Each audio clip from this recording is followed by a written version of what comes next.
प्रदेश के मुखिया शिवराज सिंह चौहान का सूदखोरों के खिलाफ कार्रवाई करने को लेकर पुलिस प्रशासन को सख्त समझाइश दी थी। बावजूद इसके सूदखोरों के मन में पुलिस प्रशासन का बिल्कुल भी खौफ नहीं है। पीड़ित परिवार ने आरोप लगाया है कि आरोपितों द्वारा मेरे घर आकर मेरी भतीजी के साथ जबरदस्ती करने लगे और उसे जबरदस्ती उठाकर ले जा रहे थे और परिवार के सदस्यों के साथ लात घूसों से मारपीट करने लगे, जिसके निशान गले पर हैं। तभी मैं चिल्लाने लगी तो मेरे पिता उठकर आ गए, मुझे बचाने लगे तथा मेरी बड़ी भाभी ममता साहू बचाने के लिए आई तो गंदी गंदी गालियां देते हुए मेरे पिता के साथ डंडे से मारपीट करने लगे, जिससे मेरे पिता के सिर से खून बहने लगा। सिर में टाँके डले हैं, पूरा शरीर में मुंदी चोटें आई हैं तथा मेरी बड़ी मम्मी के साथ डंडे से मारपीट की, जिससे पैर फ्रैक्चर हो गया तथा बाएं हाथ में चोटें हैं। मेरे दादा हरिराम साहू के साथ मैं डंडे से मारपीट की। मेरे दादा को पीठ में चोट, कमर में चोट आई है। आरोपित जान से मारने की धमकी दे रहे हैं। पूरे परिवार को जिंदा जला देंगे, जान से खत्म कर देंगे। साथ ही आरोपित के परिवार के लोगों ने 6 माह पहले भी मेरे परिवार के सदस्यों के साथ मारपीट की है। घर में आग लगा दी थी, जिससे मेरी एक गाय नष्ट हो गई। हम लोग घर के बाहर आ गए। ये आपके कौन है? ये मेरे बीच वाले भाई। हाँ, ये क्या घटनाक्रम हुआ है? घटनाक्रम ये हुआ है सर कि मेरा भाई दूध दे के आया, यहाँ सो रहा था और सोते समय उसकी लड़की है 14 साल की नाबालिग लड़की है जो यहाँ पे बर्तन धो रही थी। मेरी बड़ी वाली भाभी वहाँ सो रही थी और मेरी बीच वाली भाभी घर पे नहीं थी। वो लड़के के लिए दवा दिलाने गई थी। तो अब्बू अवस्थी और अतुल अवस्थी आए और अब अतुल अवस्थी वहाँ पे खड़े रहे। अब्बू अवस्थी अंदर आया, लड़की के साथ खींचतानी करने लगा। लड़की चिल्लाई, पापा मुझे बचा लो, पापा मुझे बचा लो। लड़की ने ये पलंग का पाया पकड़ा तो उसने अतुल अवस्थी ने मेरे भाई के सिर पे डंडा मारा तो खून बहने लगा। मेरी लड़की घबरा गई। वहाँ से भाभी डंडा लेके आई तो भाभी के लिए भी मारा है। उसका पैर में भी फ्रैक्चर हुआ है। और यहाँ पे बाकी लोग, मेरे मम्मी पापा, हम लोग सब आए दौड़ के। हम उस घर पे थे जब तक हम आए, जब तक ये लोग मार पीट के बाहर निकल। कितने लोग थे? ये करीब थे तो 10-11 लोग थे, लेकिन घर के अंदर जो लड़की को खींचने आए वो एक था और एक दरवाजे पे खड़ा था, जिसका नाम था अब्बू अवस्थी जो खींच रहा था और अतुल अवस्थी दरवाजे पे खड़ा था। अतुल अवस्थी ने डंडा मारा। नहीं तो ये पूर्व में कौन सा विवाद रहा है कि जो अभी घटना को अंजाम दे रहा है? 6 महीने पहले विवाद हुआ था इनका कुछ पैसे ऐसे का, जो मंजले भाई कह के हैं, मंजले अवस्थी मतलब प्रभु अवस्थी, उनके यहाँ से इनने कुछ पैसे का लेन देन किया था जो ब्याज से पैसे चलाते हैं।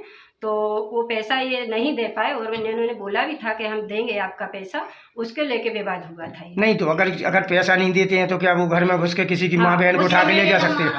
उस समय करीब 100-150 गुंडे लेके आए सर। नहीं, हमारे कहने का मतलब ये है कि अगर आपने पैसा नहीं दे पाए, आप बाद में देती पैसा, तो कोई क्या आपके घर की महिलाओं को उठा के ले जाती? बस सर मुझे यही तो जानकारी चाहिए कानून से कि अगर कोई पैसा लेता है, ग्रामीण क्षेत्र है, गरीब लोग हैं, अगर इनको जरूरत पड़ती है, लेते काफी सालों से लेन देन चल रहा था, तो उसके पीछे मेरे घर की बहू बेटियों को, मेरे भाइयों के सिर के खून क्यों बहाए जा रहे हैं? क्या पैसा देंगे नहीं? क्या दिया नहीं है? उसके लिए मारपीट होगी? क्या बहू बेटियों को उठाया जाएगा? नहीं, अभी शिवराज सिंह चौहान ने सूदखोरों पे नकल कसी थी, उनके ऊपर कार्रवाई की गई थी, तो क्या इन सूदखोरों पे कार्रवाई नहीं होना चाहिए?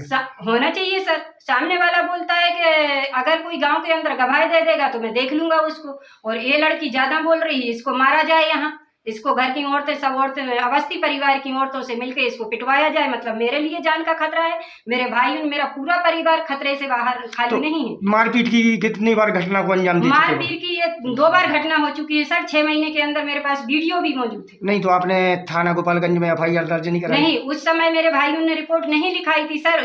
इन्होंने बोल दिया था कि अगर रिपोर्ट डालने जाओगे तो वहीं जान से मारे जाओगे, नहीं तो तेरे घर में आग रख देंगे।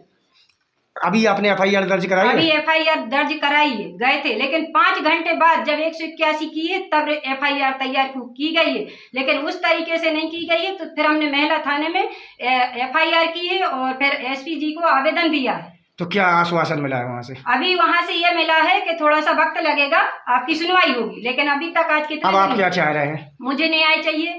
मेरा परिवार पूरा यहाँ खतरे से खाली नहीं है, मेरा परिवार खतरे में है और मेरे परिवार की जान सुरक्षित की जाए। मेरे भाई दूध लेके जाते, मेरा बड़ा भाई, मेरे भतीजे, मेरा बीच वाला भाई, हम इसी मारपीट के डर से मैं अपने 2 भाइयों को लेकर इंदौर चली गई हूँ और मैं यहाँ सोमवार को आई थी और ये लोग कह रहे हैं तुम यहाँ थे नहीं, जबकि मैं अपने जमाई की गाड़ी में आई। आप कहीं भी टोल कांटे से दिखवा सकते कि मैं गाड़ी में थी, यहाँ आई हूँ कि नहीं आई। मैं यहाँ घटनाक्रम पे मौजूद थी। अब आप क्या चाह रहे हैं? मुझे न्याय चाहिए। मैं शिवराज सिंह से ये बोलती हूँ कि आपने जो लाडली बहना योजना चलाया है, जो ये लाडली लक्ष्मी योजना चलाया है, इसके लिए आप ये कर रहे हो कि घर में सूदखोर घर में घुस के बहू बेटियों के साथ बदतमीजी करें हैं? और अगर कोई पैसा नहीं दे पाएगा तो बहू बेटियों के जिस्म से पैसा लिया जाएगा क्या? जिस्म को लौटा जाएगा, खरोंचा जाएगा, ऐसा पैसा मिलेगा? ये होना चाहिए। मैं चाहती हूँ कि मेरा परिवार सुरक्षित हो। अब हम इनने सूदखोरी के चक्कर में इनके पास मारपीट की गई है, क्या मामला है सर? इनका पुरानी रंजिश को लेकर विवाद हुआ है। एक मिथिलेश, एक अवस्थी परिवार है, दूसरा साहू परिवार है, जिसमें मिथिलेश अवस्थी के रिपोर्ट पर से जो है भरत साहू और ममता साहू के विरुद्ध अपराध पंजीबद्ध हुआ है, मारपीट का अपराध पंजीबद्ध है। दूसरा भरत साहू के द्वारा जो रिपोर्ट की गई है उसमें जो है मिथिलेश अवस्थी, अतुल राम, कमलेश अवस्थी, इन परिवारों पर भी अपराध पंजीबद्ध किए गए हैं।